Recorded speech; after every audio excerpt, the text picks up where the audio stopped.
Let me begin by saying this. The story that I'm about to tell you is absolutely true. And the reason I know it's true, because I experienced it.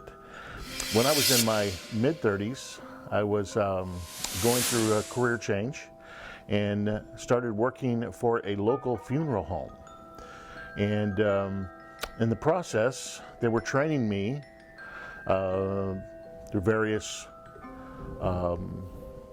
experiences to begin to become a funeral director. Okay, I was in the very, very beginning stages.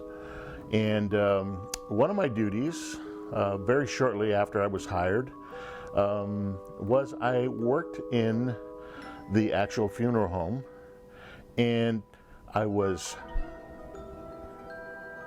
required to work the viewings.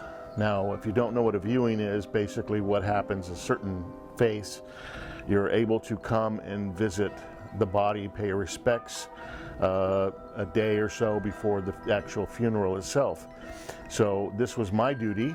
One of my duties that particular day was to escort friends, family, loved ones up to the viewing room to view the deceased.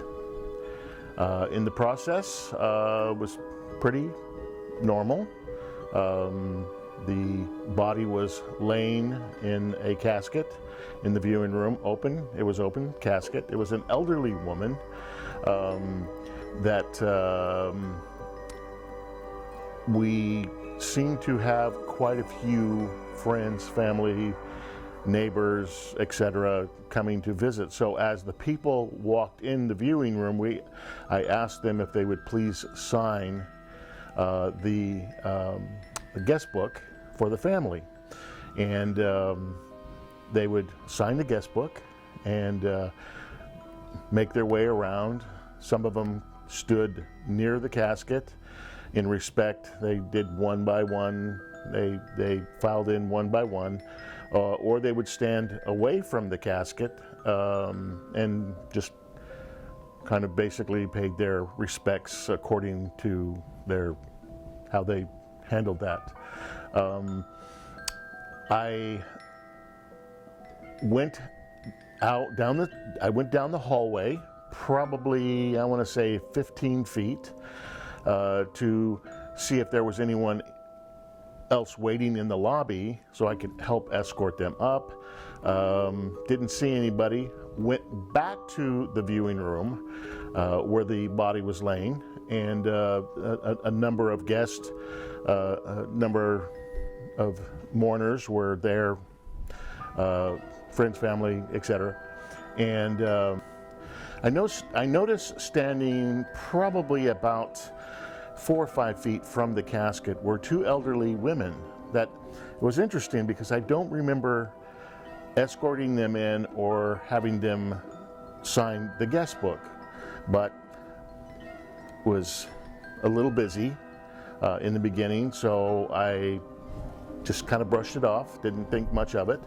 What I did, though, I looked over at the ladies several times, and I noticed that they were standing up, and we did not have chairs in the viewing room, because normally what happens, people come and they stand, view the casket, stand back, and usually leave after that.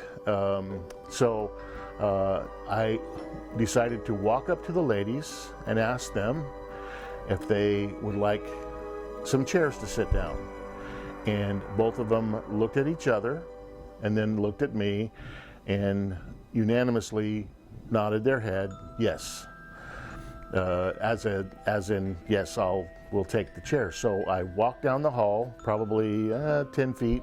There was a stack of chairs leaning up against the wall, and I grabbed two, brought them in, set them up, they sat down. Now, it was interesting, and I didn't figure this out. I didn't really recognize this till later, when I got thinking about it, when everything started kind of happening, that if they were friends or family, I would assume that there'd be some interaction with the ladies and the guests that were there, that were supposed to be friends and family, relatives, loved ones, whatever. And I noticed that there was no interaction with them, but didn't bother me too much. I was there to do a job, and so the viewing was about an hour and a half. From what I can remember, it's been a while. Viewing was about an hour and a half, and everybody had pretty much thinned out. There was maybe, besides the two ladies, the elderly women, there was probably maybe two, maybe three, and it was about ready to close up. It was about ready to shut it down. And so I kindly walked in, and I respectfully walked in, and I went over to the few people that were there, and I just quietly said, we're going to be closing here in about 5 minutes, and if you want to pay your respects, your last respects, and then I can help escort you out. If not, you basically know what to do. They exited the room, leaving the two elderly women there. And the other thing I noticed too afterwards is that the women didn't say anything, didn't talk to themselves, each other. That would have been even stranger. They didn't talk to each other. They just kind of sat, kind of very stoic. And I said, I walked up to the ladies and I said, ladies, we'll be closing. So if you want to pay your last respects, and then I let them know that the funeral, I think it was the next morning at 11 or something, which is usually when we had funerals down in the chapel. And they both looked up at me and kind of gave me a signal, like, okay, we understand. And I said, okay. So I simply walked out of the room, went over to the stairwell, looked down to see if there was anybody in the lobby kind of lingering, and there were a couple of people. It wasn't uncommon for them to, friends and family to linger down in the lobby and talk with each other, and probably hadn't seen each other for a while, whatever the situation was. Well, I went back upstairs, I went back into the room. So I left the room and I went over to the stairs to see if there was anyone lingering in the lobby still, and there were a few people. Went back into the viewing room, okay, and I noticed that the ladies weren't there. Now there's only two ways to get out of that viewing room and downstairs.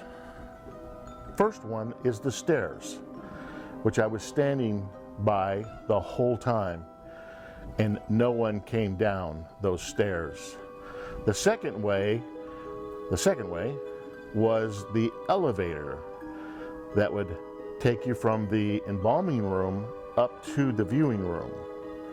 Now, the interesting thing about that is that you needed a code to operate the elevator, because they both open downstairs and both ends open, and one of the ends opens right into the embalming room.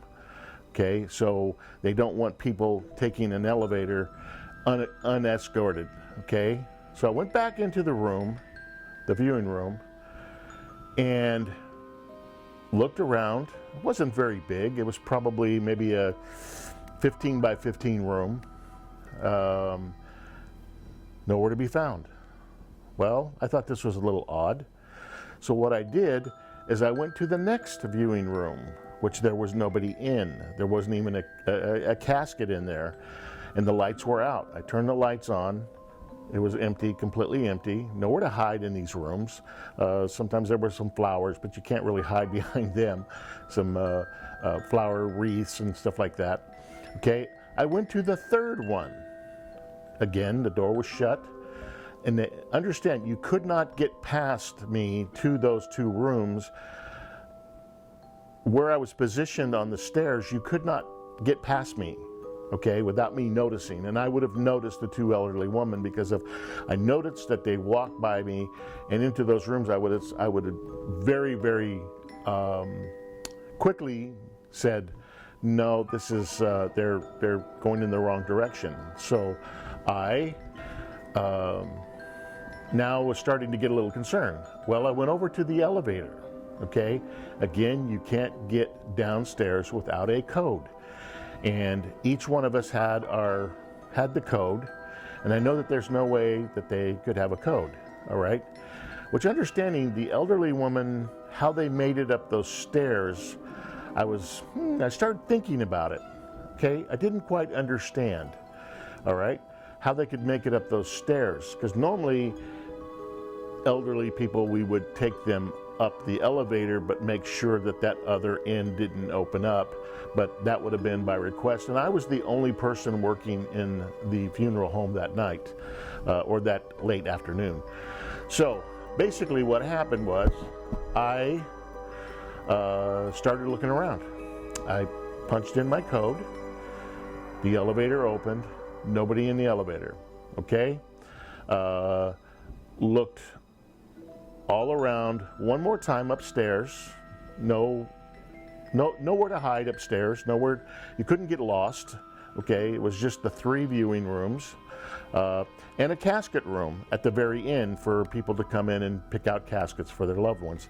Okay, but that door is always locked unless you have a key to it. And I did check that door. That door was locked. They couldn't have gotten in there. Okay, so I take the elevator down. So understand that if you took the elevator, it would stay down, okay? It would not have opened immediately as soon as I pushed the code in. The door opened, okay? So I went down the hall, a very short way, probably maybe 15 feet, looked in the lobby. By that time, everyone had pretty much left, okay?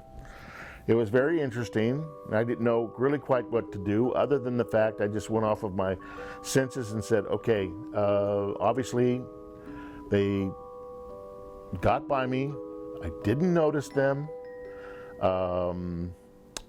And they left, which is interesting, because if they were in that good a shape to get down those stairs that fast, I would have been very, very amazed. So, a little perplexed, I called my supervisor, and we'll just call him Bob. I called Bob, and I said, hey Bob, here's a scenario, here's what happened. And he says, you cannot leave the funeral home that night until you have checked every inch of that funeral home. And I said, okay, I've done a pretty thorough job of where I think that they could have gone. And he goes, well, check it again. Check it again. And I said, okay. So I made my rounds upstairs and downstairs, even went to the women's restroom, knocked on the door, see if anybody's in there. I opened it up. There was nobody in there. I actually went into the restroom to see if maybe they were in the stall or something, and there was nobody. There was nobody in the restroom. Looked in the men's restroom. Nobody was there. Okay, the flower shop, which was adjacent to the lobby, I double checked that. The door was locked. Okay, there was no way. And then the reception area, which no one was in, nobody's. Anyway, I did a thorough check. Okay, a little perplexed, I went back upstairs and double checked again, and there was nothing.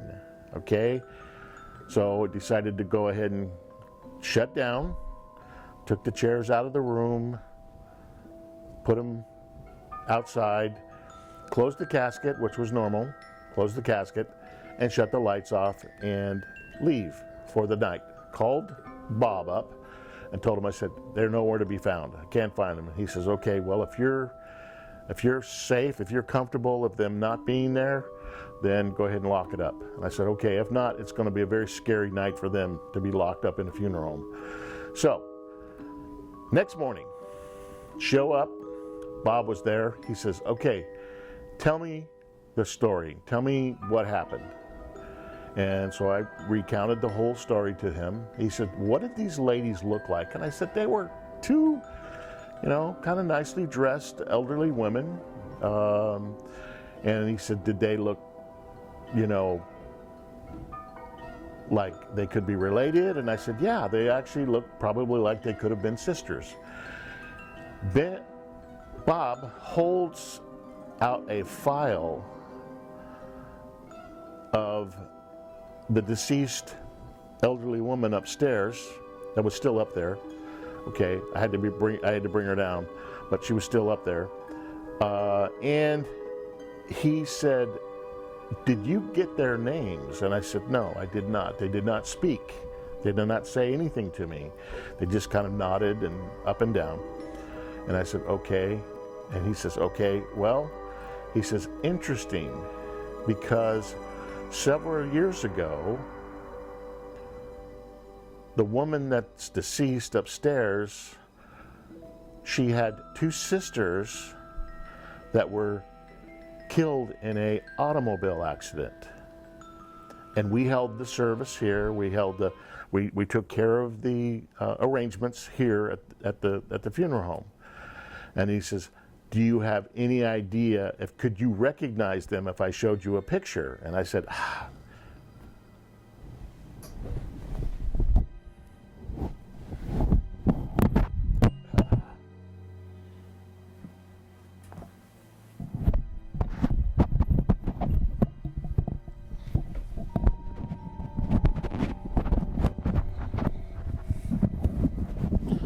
okay, I'm not aware if you are aware that there's something going on. A light here in the studio keeps going out, okay? And we have no idea how that's doing it, but so anyway, kind of strange. So anyway, I'm going throughout my morning regiment, and Ben, I just gave his name away. Ben came up to me with two folders, and he said, I have something to show you. He says, again, do you think you could recognize them? And I said, it's hard to say, Ben. I said, I didn't pay a whole lot of attention other than the fact that they looked very nice. They were dressed very nice. And he says, well, he laid the folders on the counter and he opened them up, and provided by the family, they had two pictures that they were to use for the memorial that the funeral home prints out. And I looked at those ladies, and a cold chill ran down my spine, because those ladies were upstairs last night